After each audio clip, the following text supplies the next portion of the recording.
Halo teman-teman, di kota-kota besar ya, banyak orang itu mungkin sudah terbiasa dengan laporan online. Kayak gue nih, gue udah 10 tahun lapor online kali ya. Udah nggak pernah menyentuh dokumen fisik.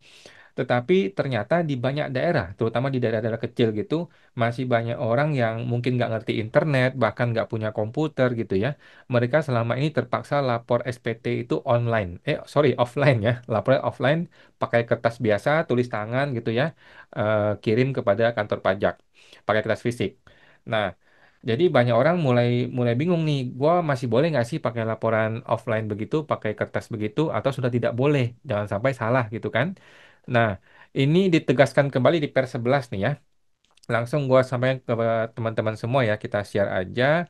Ini ada berita dari DTC News nih. Dari DTC News mengenai kriteria WP yang harus laporkan SPT tahunannya secara elektronik. Ya, jadi ada WP yang harus lapor secara elektronik atau online. Nah, SPT tahunan pajak penghasilan itu dapat berbentuk dokumen elektronik online ataupun formulir kertas ya, atau hard copy atau kertas fisik. Namun, SPT tahunan pajak penghasilan ya, SPT tahunan PPH ya, wajib disampaikan dalam bentuk elektronik atau online untuk WP yang memenuhi salah satu dari 7 kriteria ini. Jadi kalau kalau dikena salah satu dari 7 ini, kena satu aja ya, maka dia menjadi wajib online. Oke, yang pertama adalah WP merupakan wajib pajak badan. Ini clear lah ya, teman-teman ya. Kalau lu WP badan sudah tidak ada alasan, lu harus menggunakan online. Oke, yang kedua adalah SPT tahunan PPH yang disampaikan. WP itu berstatus lebih bayar. Oke, statusnya adalah lebih bayar. Jadi gimana caranya supaya lu tidak kena ini? Maka SPT tahunan lu harus kurang bayar atau nihil. Sesimpel itu ya. Yang ketiga adalah WP diharuskan menyampaikan SPT massa dalam bentuk dokumen elektronik. Ini SPT bulanan ya, SPT bulanan. Lu nggak kena teman-teman ya. Kalau Anda selama ini menggunakan laporannya manual atau kertas fisik, lu tidak termasuk kategori ini. Ini adalah beberapa wajib pajak, terutama badan yang sudah wajib menggunakan dokumen elektronik ya. Tapi kalau Anda yang orang pribadi tidak ya, yang selama ini pakai kertas. Kemudian yang keempat, WP itu pernah menyampaikan SPT tahunan secara online. Jadi kalau lu bikin SPT tahunan satu kali aja pakai online ya, pakai e-form, maka selamanya lu sudah harus pakai online. Nomor 5, WP terdaftar di kantor pajak selain KPP Pratama ya. Jadi kalau ada Anda ini terdaftar mungkin di KPP Madya atau ya cuma Madya ya, maka lu sudah tidak bisa menggunakan SPT manual atau offline ya, harus pakai yang online. Nomor 6 adalah WP menggunakan jasa konsultan pajak. Nah, jadi kalau lu pakai konsultan pajak sudah nggak ada alasan, maka wajib pakai online. Kemudian laporan keuangan itu wajib diaudit oleh akuntan publik ya. Jadi kalau ada akuntan publik yang mengaudit, maka sudah wajib menggunakan metodenya online ya, sudah tidak bisa menggunakan metodenya offline gitu teman-teman. Oke, sekarang gua akan kasih bandingannya ya. Jadi bagaimana caranya supaya SPT gua tetap bisa manual kan gitu kan? Banyak orang bertanya ya.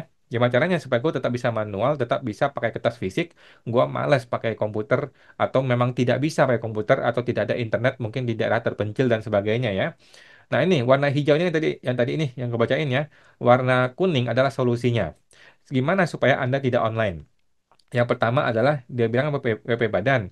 Nah, maka lu WPOP yang bisa ya, hanya WPOP yang bisa untuk tidak pakai online ya, atau menggunakan kertas manual. Kemudian SPT-nya LB. Nah, berarti kan SPT tahunan Anda harus dikondisikan menjadi nihil atau LB ya. Anda tidak boleh punya SPT tahunan itu kondisinya itu LB. Tetapi kalau orang pribadi memang jarang ya mengalami LB. Kemudian WP yang diharuskan menyampaikan SPT massa secara online itu aman ya, itu Anda nggak kena ya, udah pasti lu nggak kena. Kemudian keempat, WP pernah lapor SPT tahunan online. Nah, solusi adalah jangan pernah lapor SPT tahunan online ya, jangan pernah, karena sekali aja selesai. Kemudian WP terdaftar selain di KPP Pratama. Nah, maka Anda mesti cek dulu. Anda ini harusnya terdaftar di KPP Pratama, bukan di Madya. Tapi saya rasa semua orang pribadi yang di daerah terpencil seharusnya sih di KPP Pratama ya, bukan di Madya. Kemudian Nomor 6 adalah WP menggunakan jasa konsultan pajak. Ya gampang ya. Solusinya adalah Anda jangan pakai konsultan pajak. Kalaupun lu pakai konsultan pajak, ya lu bilang aja, lu gua tidak punya konsultan pajak. Sesimpel itu teman-teman ya. Gampang ya. Nomor 7 adalah laporan keuangan di audit. Nah, Anda jangan menggunakan laporan keuangan di audit alias jangan pembukuan. Anda cukup pencatatan saja. Jadi sesimpel itu teman-teman ya solusinya supaya lu masih bisa menggunakan SPT tahunan secara manual atau hard copy atau kertas fisik yang tidak perlu online.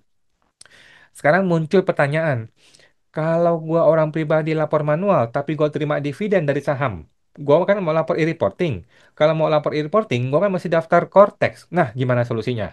Nah, ini menurut gua ya, daripada cari gara-gara, mending tidak usah daftar Cortex, tetapi paksakan lapor kertas secara manual. Kan ada tuh formulir manual, tinggal dibikin aja tulis tangan, kirim kepada KPP, ya, laporan e-reporting investasi dividen. Kemudian gimana kalau nanti ada TA, tes amnesti? Nah, silakan nih. Kalau TA mewajibkan pakai pakai online, silakan nih. Anda mesti daftar Kortes, kemudian mesti daftar daftar TA dan sebagainya kan secara online. Menurut gua, kalau Anda mau paksakan pakai manual SPT tahunannya, maka TA pun harus dipaksakan pakai manual.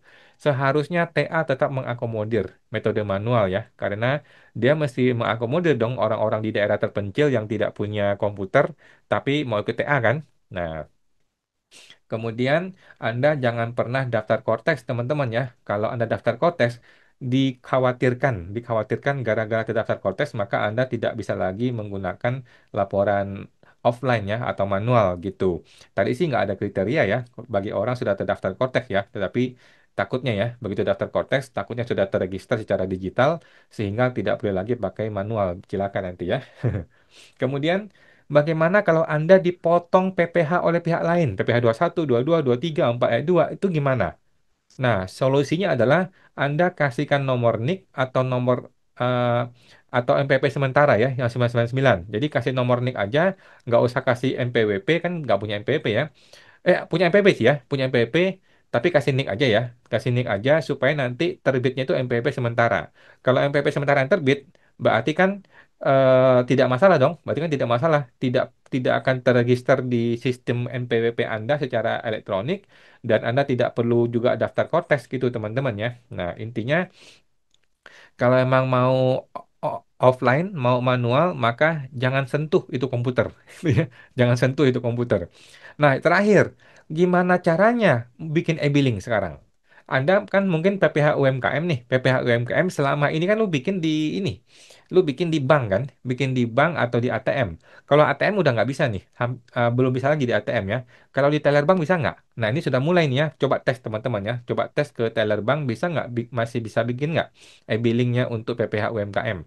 Kalau bank nggak bisa, datangin ke KPP ya, minta bikinin e-billing secara manual, tapi minta dia bikin, jangan pakai akun gua, jangan pakai akun Kortes, karena saya tidak punya akun Kortes dan saya tidak mau daftar akun Kortes, bilang gitu ya. Minta pihak orang pajak bikinin e-billingnya, setelah bikin e-billing, baru kita bayar seperti biasa. Ya. Intinya saya tidak mau daftar Kortes, saya tidak mau bikin e-billing di Kortes saya, kira-kira seperti itu. Kemudian terakhir, gimana kalau gue menyewakan properti kepada orang lain? Kan gue mesti bikin e-billing dan lapor. Bikin e-billing dan lapor PPh sewa di era Cortex sudah tidak bisa pakai e-billing manual, harus pakai Cortex. Nah, ini gue belum ketemu solusinya teman-teman ya. Coba deh teman-teman kalau memang ada sewa, mau bayar pajak sewa, coba datangin ke KPP, minta gimana solusinya. Tapi saya tidak mau daftar Cortex gitu ya, karena saya masih mau pakai lapor manual, saya tidak mau daftar Cortex gitu ya, karena khawatir begitu daftar Cortex, kemudian lapor PPh sewa, lapor PPh unifikasi sewa, takutnya otomatis menjadi wajib lapor online di SPT tahunan. Nah, kalau KPP nggak bisa kasih solusi, ya udah nggak usah bayar PPh sewanya. Nanti aja tunggu pemeriksaan. Kira-kira gitu teman-teman ya. Daripada lu terdaftar sebagai wajib pajak yang wajib online, nanti kan cilaka ya, jadi repot ya. Gitu teman-teman ya. Jadi buat teman-teman yang masih pengen lapor metodenya manual atau kertas hard copy, eh, di Per 11 ini masih memperbolehkan. Cuman hati-hati mengenai kriteria tadi itu, jangan sampai kena dari salah satu dari 7 tadi itu. Jangan sampai kena. Oke teman-teman ya, itu aja. Sampai jumpa. Semoga terbantu.